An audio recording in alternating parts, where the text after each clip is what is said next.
Jim, when AJ told me he was working with you, I started flipping through some of my albums, thinking your name rang a bell. And I think, I mean this as a compliment, that when I saw the albums you worked on, I didn't think they sounded alike at all. I didn't think there was like a signature sound, whereas some producers, you know, that's the Right. full specter, the wall of sound or anything. So does that kind of tie in what you're saying of just trying to get to the best song, try to bring out what's already in that artist rather than put your stamp on things? You know, Michael, it's funny. I know exactly what you mean. And I just, as a recording engineer, I try to get the best bass sound that I can get when the bass player walks in. And same with the drummer. I try to get the best drum sound. And AJ can tell you, you know, AJ is a creative dude, great drummer, had a vision of what kind of drum sound he thought would work for each song, and would go into my studio and pick a drum set or create a drum set or make a new drum set. And I just don't know how, even though, you know, I've been in my studio 14 years and I have designated equipment in designated spots because it works for me. A lot of people that travel from out of town can't bring their whole rigs. They call and say, well, do you have a bass amp I could use? Or do you have some guitar amps I could use so that I don't have to fly with my stuff? Or do you have drums? And you know, I've used I've had this, like, the same drum set on a lot of records for over 20 years. And I've had that same drum set on Red Hot Chili Pepper records, Rage Against the Machine records, Ryan Bingham records, King Radio records, and it sounds different every time. You cannot, I don't know how you get a signature sound. I guess my signature sound is, if I had to describe it, would be everything loud and everything clear and not a lot of reverb, although I like atmosphere. I just like things focused and clear and nice and loud. We like that too. Right. Those are all very good things. Right. Could you think back, kind of hit you with some crazy ones, but could you think back to a record you were working on where maybe it took longer than usual, or just to get those sounds, to draw them out, maybe, you know, it was just harder to coax those things out? Yeah, I can. You know, one of my favorite records that I did, and I was very fortunate to get to work on it, was Robbie Robertson's first solo album called Robbie Robertson.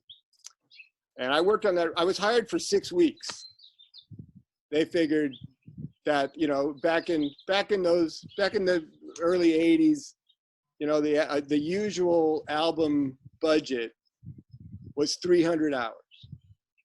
That's what they would budget for. So that means you got 30 10-hour days to make a record. And that's a pretty long time. You know, it's not Fleetwood Mac time. It's not 6 months, but, you know, if you worked every day for a month, and you probably wouldn't work every day, so that would, you know, you take weekends off here and there, maybe take a day off once in a while, take a Monday off. So you're working 6 to 8 weeks on a record at 300 hours.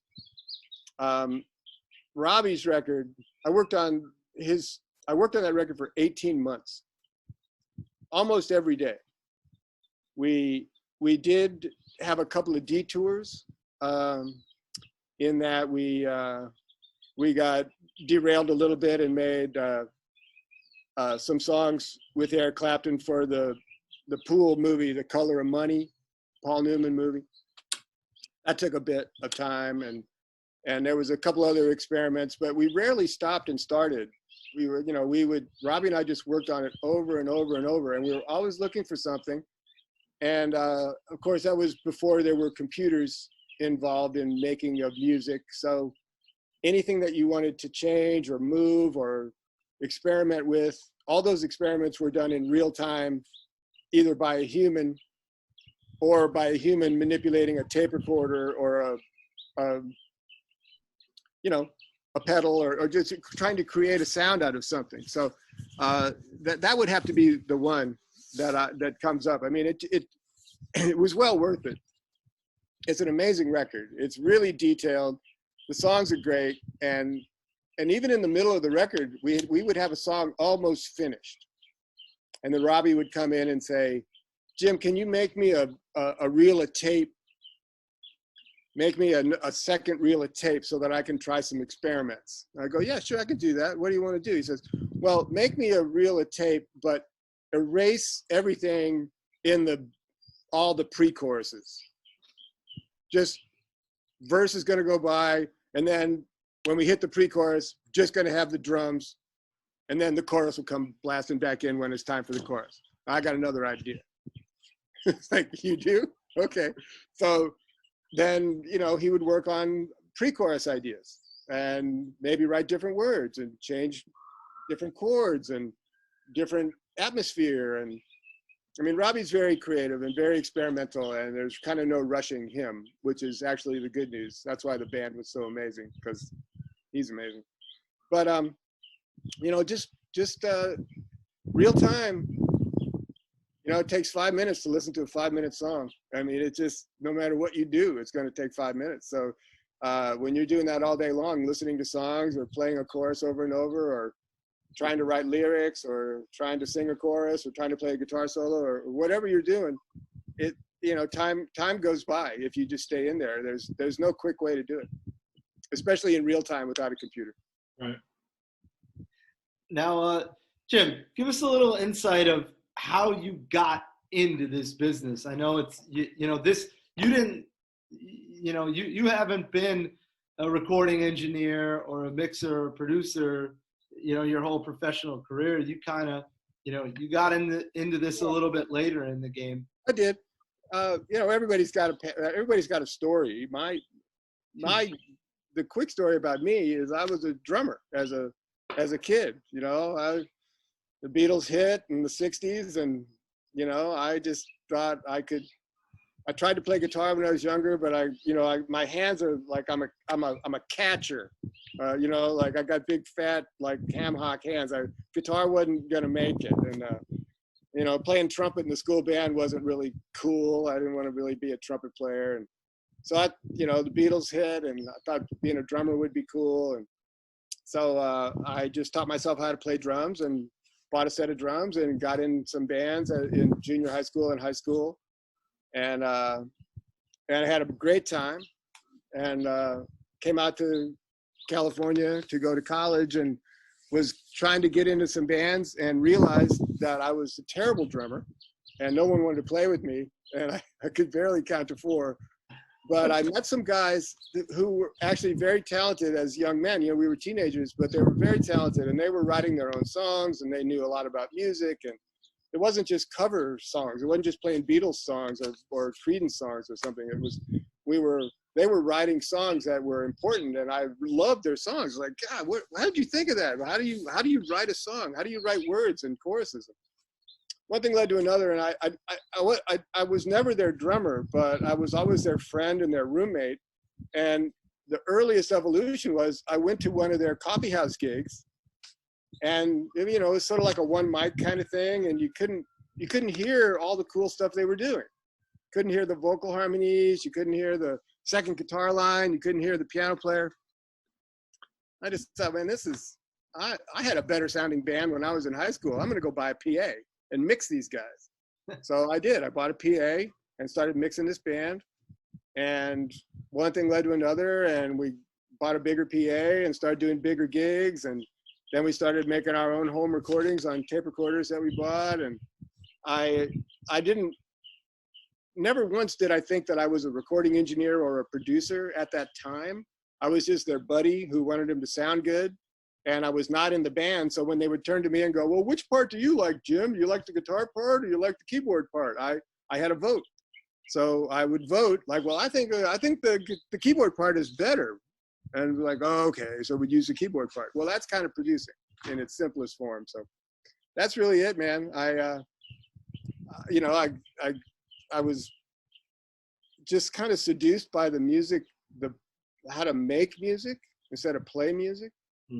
And that comes with a whole different skill set. You know, you have to learn how to do that. So it took me a few years after I got out of college to come to grips with the fact that being an adult was not for me, and I wanted to just roll the dice and take a chance and try to get into the music business. So I quit my adult job and got a job as a janitor at a recording studio and just started working. And here I am today.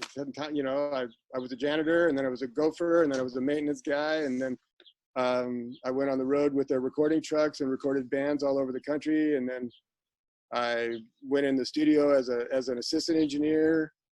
And then the evolution is someday somebody doesn't show up, and then you're an engineer. And that's it.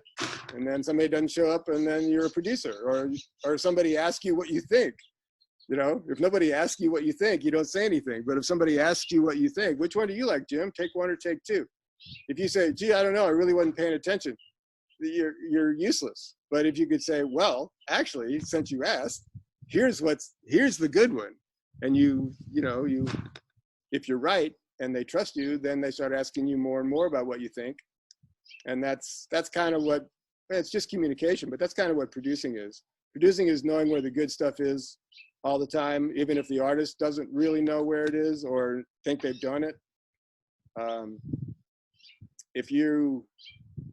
Part of being a producer, especially in this day and age when you have to work so quickly, is you've got to know if you've got the performance or not. And it's not cool to create, for me, it's not cool to create a performance out of scraps left over in a computer and fixing everything and nudging everything and tuning everything. It's like, it just makes it less bad, doesn't make it good. So, you know, I'm not anti-technology, but I am sort of anti-making something that's just bad less bad. I don't want to do that. Speaking of which, we're talking to Kevin Dean and probably next week. Oh, cool. Excellent. Yeah, I messaged him and I was like, Kev, you know, Jim's going to come on. I'd like to talk to you too, you know, get your sort of take on this, on the business and everything else. You know, he's been there right alongside you. How many years have you worked with Kevin? Well, he's been with me at my studio 14 years. And before then, he was at Sunset Sound, one of the best studios down in Hollywood. And he was there, I think, 6 years. So I guess I've known Kevin 20 years. That's great. Yeah, he's a cool cat. He's funny and he's talented and he knows everything that we know about analog and how to make records the old-fashioned way. But he also was smart enough and savvy enough to embrace the digital technology and you know, learn how to be a digital engineer as well. Jim, earlier you mentioned, as an example, Fleetwood Mac working on an album, you know, budgeting for 6 months for a project. And, you know, you're an interesting guy for one reason is because, you know, you were part of those big budget days, the big boom with record labels. And now, you know, it's not like that. I don't think even the major labels are going to do that, maybe for U2 or the Stones or something. So how do you think the newer way of doing things has affected the music, the songs, the albums that we're hearing now? Well, you know, I can only speak to my own experience about how I make records. You end up making records that are, you know, 20 to 30% less experimental and less layered. You just don't have time or money to let's try a string section on it, or let's try some background vocals on it. And I don't mean Tommy. Let's get some real singers and have them sing a part, you know, or let's put a horn section on this. It's calling for a horn section. Well, you don't have any money for that. You don't have another $1,000 to get a string quartet to come in and, you know, write a chart and play it and get in tune and take a whole evening of studio time. You just don't have it. So you've got to really pick your spots, and you have to really work with people that don't need to play something 10 or 15 times to get it right. You know, it's back to the 5-minute rule. It's, you know, sure, you can have another take. Of course you can have another take. You can try it again. Of course you can try it again. Everybody can try it again. But if you got to play it 30 times or 40 times, or, you know, I mean, every other engineer that's listening to this, if there are any, You all know what I'm talking about. You have playlists that are as long as your arm. And what good is that? You know, I'm, if you got to do it that many times, you weren't quite ready to come into the studio. You either need to practice a little bit or just be better in front of the microphone. I don't, you know, it's just, that's pretty obvious. I mean, the time goes by. You only have so much money. You only have so many days.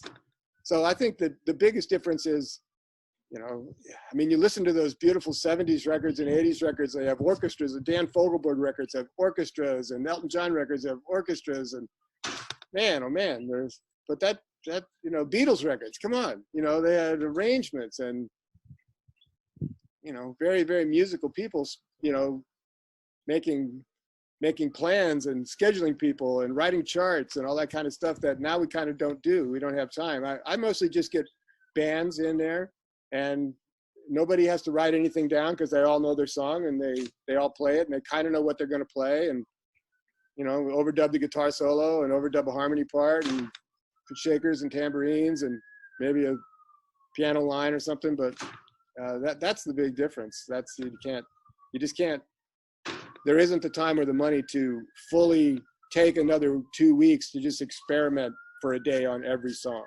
That extra 12 days of experimenting on every song is gone. Right. AJ, I wanted to ask you a question. That when you first went in to record with King Radio, you obviously, you know, weren't a rookie, but this was a big deal. You know, was there any sense of nerves that this guy's heard this drummer and that drummer and did this record and that record, and now he's going to listen to me? Like, did you have any, you know, butterflies over that? I mean, I'd be lying if I said. Talking to AJ, come on, what are you talking about? I'd be lying if I was to say no. It was just an honor and a privilege to be in there, and to be able to, you know, just thinking back, you know, before we went in too, you had made that Sound City. You were in that Sound City documentary, and I remember you talking about, like, yeah, it's a need. You just turn it up and you get a great sound, you know? And that's, I just remember, like, it all hit me at one point too, but you know, I was there to make the best record, you know, that I could possibly make. And it was an unbelievable experience. And the level of just knowledge and professionalism, and it was just through the roof. I mean, you know, and I explained, you know, day one, like the second track we recorded, Jim walked in the room and said, well, what are you thinking on this? And I said, well, I'm looking for this type of bass drum sound, you know, real big and you know, and kind of sit in the mix a certain way. And literally, it was like in 15 minutes we had it. You know, he set the mics up with Kevin, and that was that. And it was like, that's exactly what I described to him.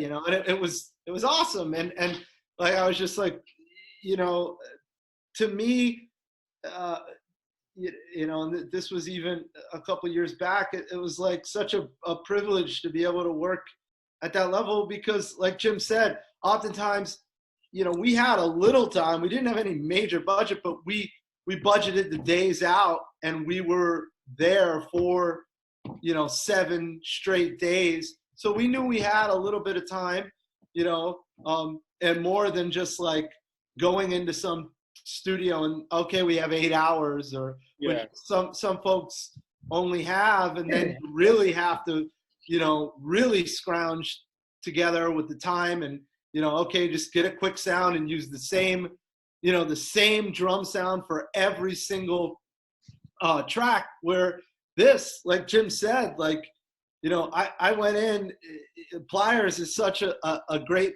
place. Like, you know, it's, what is it, about 5,000 square feet, Jim, in total? That's it. And like an actual recording space is probably only like 1,800 square feet. And then like the rest of it is this massive warehouse that's set up with just this really cool vibe. You could see it on PLYRZstudios.com, where there's just gear all over the place. And I like walked in there like a kid at Toys R Us with, you know, $2,000. Like, I get to pick through all this and whatever I want. Like, and I just ransacked it all. I just, oh, look at this snare drum. Oh man, this symbol's awesome. The one kid I used, Jim even said, he's like, I don't think I've ever even recorded that in here. And it was just awesome, you know, and still to this day, like that will stick with me, you know, for the rest of my life. And I've done, you know, hundreds of sessions, but that was just such a privilege because we had that budget and we were able to do that record that way.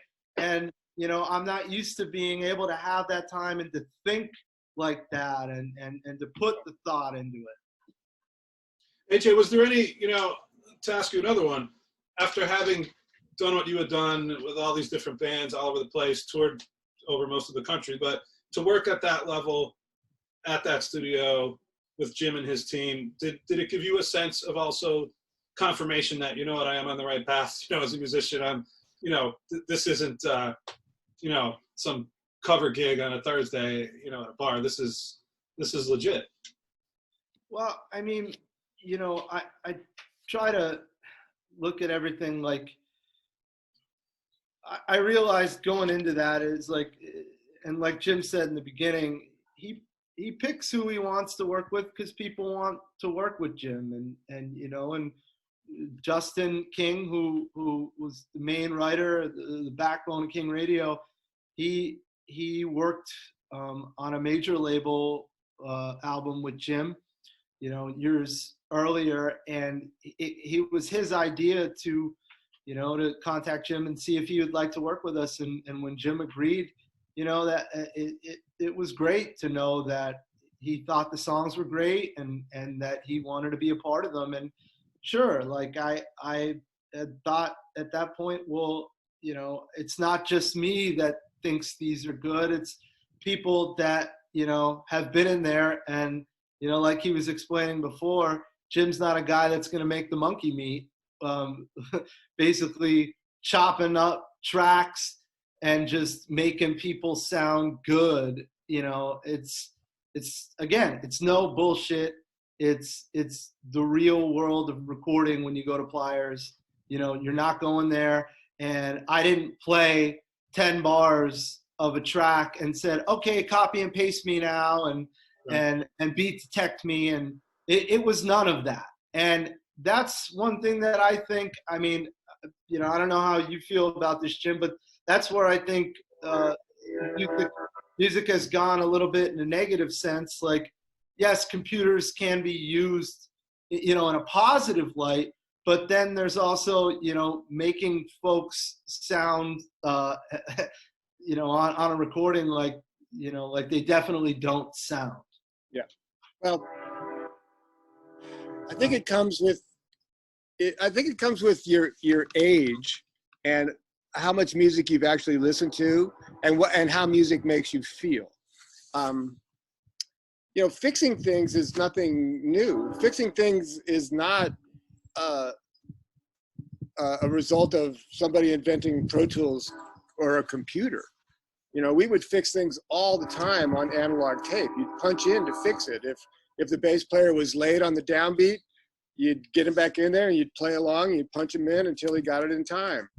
Or, you know, if the big power chord was early, you could maybe delay it into time and record it delay so that it lands on the beat. If he was early, you don't want him early, so you delay him till he's in time. And you know, early harmonizers, we would try to tune vocals, tune a word or two, or tune a long note, or, you know, try to, you know, there's all kinds of ways to fix imperfections.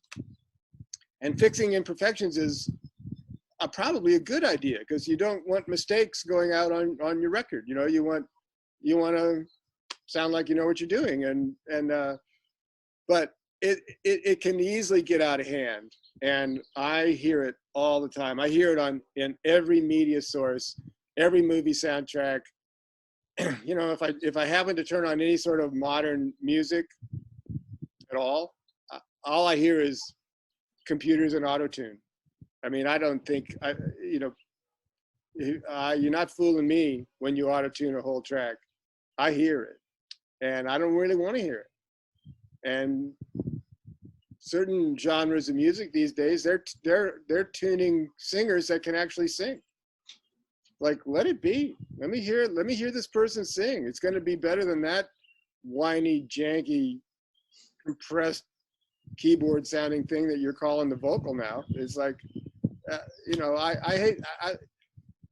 It's just not a good tool to overuse. It's a great tool to use if you got to just put a little help on something, but not to just slather all over everything and just put everything where you think it's supposed to be. Because music is supposed to ebb and flow and push and pull, and, you know, all our favorite records, at least for people my age, were made before there were even guitar tuning machines. Everybody would go to the piano. The guy would come in the morning and tune the piano, and people would walk over to the piano and get in tune and then play. And that's what makes records sound really cool and big, because it's not perfectly in tune, and nothing can be perfectly in tune until you get a computer and put it perfectly in tune, and then you don't want to hear that. Perfectly in tune compared to what? You know? Yeah. I don't know. It's a weird thing. Yeah, I'm not a big fan of fixing everything. I just don't want to. I just want to stay in the groove. You know, I don't want to be going along and then hear a really late backbeat or a really out of tune note. You don't want that. So if you got to fix, you know, my spirit, maybe Kevin will tell you the same thing. It's like, fix 5 things. Fix 10 things if you have to, but don't fix everything. If you got to fix everything, you probably ought to play it again. Yeah. Because if you're fixing everything, what did you record? You know? So just to jump around and hit some of the major people you work with and some of the stories there. I want to specifically ask about Johnny Cash, and you know that obviously he's a legend, but you know what's when you hear just Johnny Cash, what kind of feelings does that bring up? Oh man, Cash is without a doubt the biggest aura of a human that I've ever met. He was the kind of guy you knew he was in the room before you even turned around to see that he walked in. I mean, he was a very sweet man. He had the ability to he remembered everybody's name, which I found really charming and wonderful, and was, you know, hey, he's Johnny Cash, for crying out loud. Even when he got old and frail, he still had power like you can't believe. And such a long career through so many different eras and so many different styles of country music, and being labeled this and labeled that, and being unhealthy for a long time and being a junkie for a long time, and just, you know, oh my God, what a life. But just such an important part of the history of American music, and a total gentleman, and just, you know, just kind of a superhuman. Another guy I want to ask about that you've worked with for, you know, including the documentary, Dave Grohl. He's a guy that seems to be all over the place. You know, every benefit show you see, he's there. He just seems like kind of a really positive guy. How would you describe him? No, Dave is a bundle of energy. He's a very talented guy. He's a really savvy, smart guy as well. Even though he'll, you know, every interview he dropped out of high school and he went on the road and did this, did that. He's very smart. He's very caring. He's very talented. He's got a great musical sense, a great personal sense of a sense of people. I wish I could work with him more, but the projects that I've done with him are, you know, I still remember we had lots of laughs and lots of antics, and, you know, every time I see him, he treats me like a king and tells a joke and texts me a funny picture, and you know, he's a star. He's a total bro and total star. The specific album I wanted to ask about, just as a fan, is Wilco, Sky Blue Sky. And that really seems kind of like a transitional album for them. I think was that the first that Nels Cline was on? Was that their first? I think it. Yeah, I think so. I'm trying to remember the chronology of I think that. A Ghost Was Born was the one before that. So, but Yeah. that's a band that seems like they're really going for a specific thing on every album. And you know, just how would you kind of describe the approach of working with Wilco, and especially on that album? Well, it's been different every time. I think I've done parts of 6 Wilco records. But sometimes I just mixed, sometimes I just engineered, sometimes I co-produced, sometimes I produced, engineered, mixed. Sky Blue Sky was just a mixing job. That essentially was all recorded live in their studio in the loft. And Jeff, from what I can remember about it, is, you know, he worked with me a lot, and he worked with O'Rourke a lot. Tim O'Rourke, isn't that? I never met him, but I think that's the guy. I hope it is. If it's not, I'm very sorry. Yeah, pretty sure. I never met him, but you know, he would work with me for an album or two, and then he'd work with. I know he did Ghost.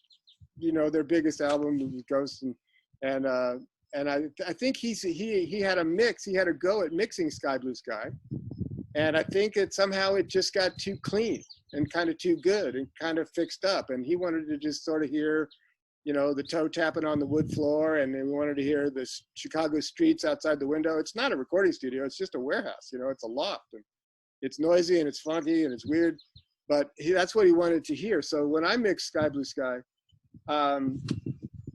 you know, I just tried to focus it on the song and focus it on Jeff and focus on the energy of what was recorded and what was coming out of the speakers. You know, when you're not really responsible for, I've got to fix this whole drum sound up, or I've got to, you know, repair everything, or wow, the bass is distorted. Hey, it's not my fault. You distorted it. It's just like, don't worry about it. Just mix it. It's like, these are not problems. You know, they know what they're doing. Just mix it and make it sound good. But Sky Blue Sky really gelled as a unit, shoulder to shoulder in a recording studio, and that's what that record sounds like. Yeah. It's less of a mix than it is just capturing the performance that they created and then balancing it so it's focused like a record. And over the years, Jeff has allowed, at least the records that I was involved in, he has allowed his songwriting and his singing to come more forward.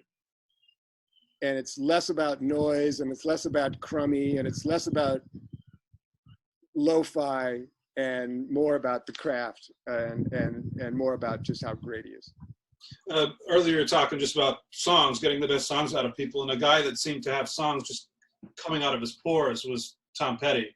And, you know, unfortunately, we lost him a few years ago now, but AJ and I actually saw him at Forest Hills. I think it was his last tour, and it was just phenomenal just to even be in that room and to see that band. But yeah, it just sounds so effortless when you listen to Petty. The songs sound like he's, you know, hardly even putting much effort in. What was the effort really like coming out of him, you know? Well, he's incredible, for one thing. Full of songs. Most of the songs were great. And a couple of experiences with, I mean, recording all those records with him was just magical and unbelievable. But one of the things that we did, the first box set that we put together many years ago, we went back through like all the tapes from all the albums. We had a warehouse full of tape to go through, and we would, you know, find a song or two from Damn the Torpedoes, or find a song or two from Let Me Up, I've Had Enough, or find a song from Southern Accents, and we'd mix it. You know, I think I mixed 40 songs, unreleased songs, for that box set, that first anthology box set. And we would put it up in the studio, and he would go like, well, he'd turn around and I'd say, Mike, like, this is great. How come we didn't put this on the album 20 years ago? So, I mean, he recorded so many songs that were great that nobody ever heard. And it's such a shame. But the other thing is, he'd come into the studio when we were making a record and say, hey, I got one, let's play this. And he'd show it to everybody. And everybody would go like, oh, that's great. So they'd go out and they'd play it a couple times, come in, sounds like a hit. Sounds like a classic, like, this is great, this is Tom Petty. And he'd go, nah, we don't need this. We've done this before. I don't need this. Nah, forget it. He's like, forget it? What do you mean forget it? It's great. It's like, nope. So he was just, you know, there's some records, some songs that he put out on records that I don't love. And there's some records that we made that never made it onto a record, which I love. But that's why he's Tom Petty, and that's why he's the artist. He decides, not me. Jim, last question that I want to ask you is album that you wish you worked on in history. You know what? It was before my time. I mean, there's so many, AJ. Oh my God. I know, but just one out of the many. The first Boston album. Yeah. I mean, it's like their greatest hits album. Like, that record sounds great. It feels great. It's just lush. Every intersection is like, it's like a Kiss record, only way better. You know what I mean? Like, it's just every intersection of every song on that first Boston album is just milk and honey. It's just so good. So there's enough. I mean, you know, I mean, there's a lot of records that I admire, but that one sure would have been fun to make, I think. What are you know, a handful of lesser known records you worked on that you wish people would check out? Not because you worked on them, but just because they're great records. Oh man, I'm a big fan of Ron Sexsmith. I did a record with him a few years ago called Carousel 1. He's like, what a songwriter. Jeez. But he's not, you know, he's so cool and he's so great, but he's just not, people just don't get him, you know. I wish he had more visibility. I'm a big fan of another Canadian artist, Kathleen Edwards. I made a couple records with her, and she's stunning, and I wish she had a little bit more notoriety.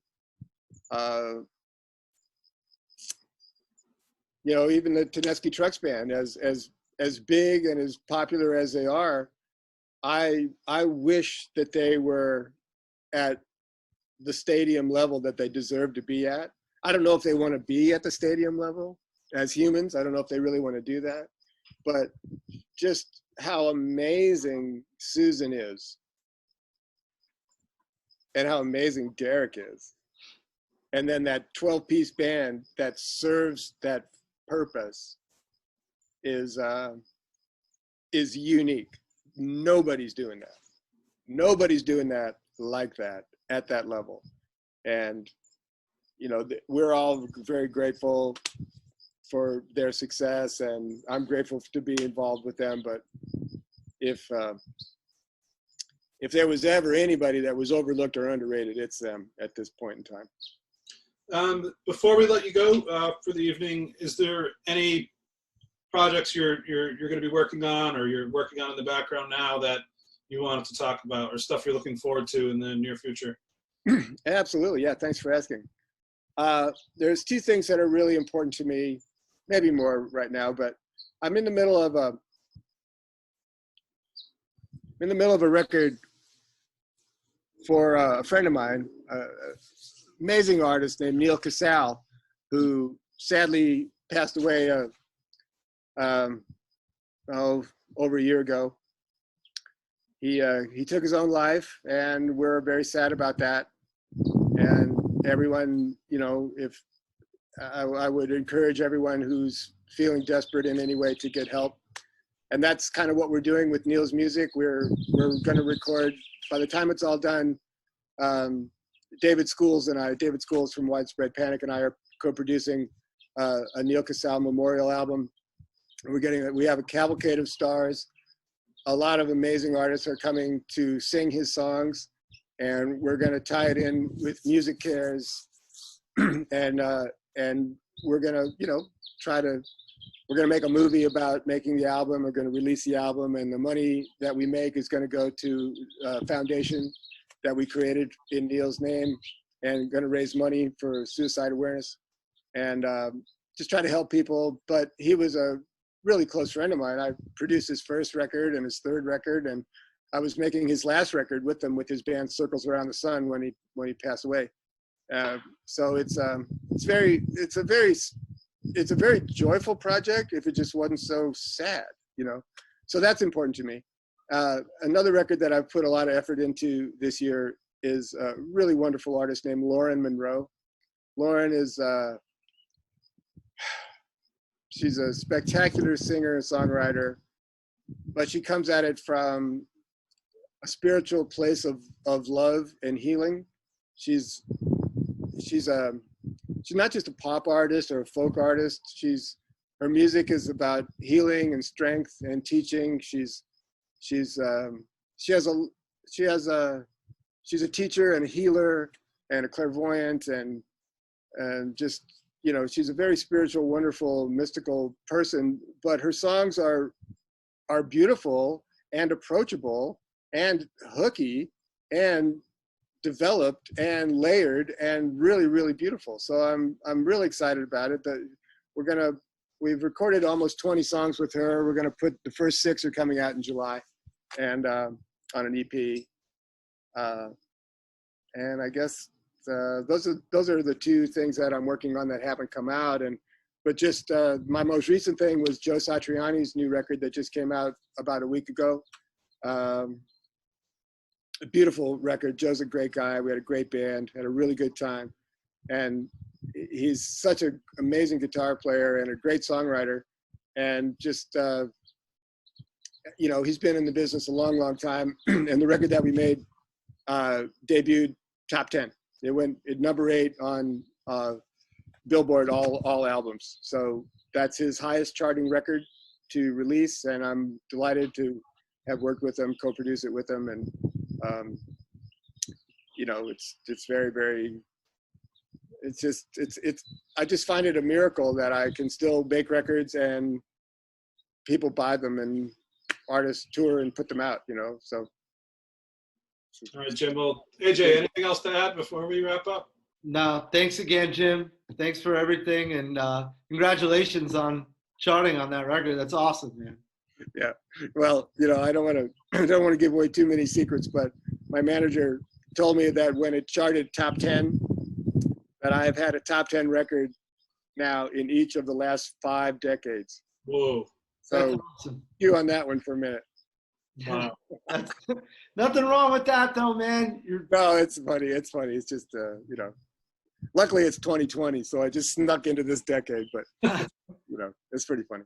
All right, well, thanks again. This was amazing. I really Thanks, appreciate Michael. it. I enjoyed it. And AJ, always a pleasure, man. I got to see you out here in California. Soon enough, man. After all this mess, hopefully sooner than later, Jim. Okay. Thanks, man. Thank you. Have a good night.